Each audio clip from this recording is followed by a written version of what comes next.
Hello everyone, आज NTA ने अपना रिपोर्ट सबमिट किया सुप्रीम कोर्ट में सुनवाई के दौरान की जो हमने ग्रेस मार्क दिया था उसका तरीका गलत है और हमें अनअटेम्प्टेड क्वेश्चन पे देना था। हमने सारे पे ग्रेस मार्क्स लगा दिया। सबसे पहला सवाल, इतनी गलत तरीके से आप ग्रेस मार्क्स लगा रहे थे और फिर भी इतनी जल्दी थी आपको रिजल्ट देने की। रिजल्ट दिया ही क्यों?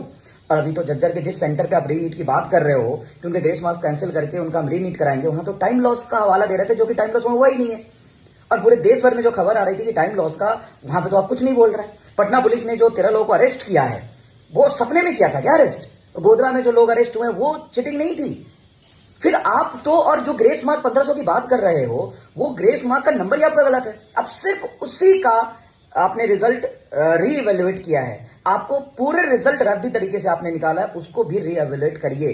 कितने बच्चों को आपने ग्रेस मार्क दिया है वो देखना पड़ेगा। सिर्फ ट्वीट खेलने से नहीं होगा। 22-23 तारीख को हम पेपर करा लेंगे, 30 को हम रिजल्ट दे देंगे, 8 से काउंसलिंग शुरू कर देंगे, क्योंकि 8 तारीख से सुप्रीम कोर्ट में सुनवाई है, पहली तारीख है। इसीलिए इतनी जल्दीबाजी मचा रहे हो। कहां कील लगा है क्या कुर्सी में? ट्वीट करने में बहुत मजा आ रहा है, बैठ के काम करने में नहीं आ रहा है मजा। अभी तो वहां से न्यूज आ रही है ना कि एक्स्ट्रा टाइम मिला ही नहीं था, उसको रीएवेल्यूएट तो करो। और आपके 8-10 हजार सेंटर होंगे, वहां का हर जगह का सीसीटीवी कैमरा चेक करो, नहीं तो ओपन करो, कंप्लेन करे सब लोग कहां टाइम लॉस हुआ था, और हर जगह का आप सीसीटीवी कैमरा चेक करना। आपका जो डेटा है, जितने बच्चों को आपने ग्रेस मार्क दिया वो भी गलत है। एक गलती अभी पकड़ी गई है, आपकी सारी गलती पकड़ी जाएगी। आप एग्जाम कराने में फेल हुए हैं, आप माफी मांगिए पब्लिकली। आपने गलत तरीके से कैसे ग्रेस मार्क दे दिया?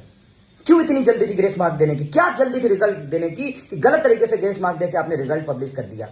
और आप कुछ नहीं बोल रहे चीटिंग। हालांकि सुप्रीम कोर्ट ने बोला सुनवाई होगी, लेकिन इन्होंने कितनी जल्दीबाजी मचा रहे हैं। अरे 22-23 को हम पेपरवा करवा लेते हैं, 30 को रिजल्टवा दे देंगे और काउंसिलवा शुरू कर देंगे 6 को, क्योंकि 8 को डैडी जी आ रहे हैं। भाई मेरे, शर्म करो, पेपर नहीं करा पाए तुम। और जो बच्चे के 680-600 नंबर आ रहे हैं उनको भी मेंटली तुमने हरास कर दिया। जो बच्चे सही से पेपर दिए, ईमानदारी से पढ़ के पेपर दिए, उसका भी जीवन खराब कर दिया एनटीए तुमने। Same on you. भारत सरकार को जल्दी से जल्दी इस पर बोलना चाहिए।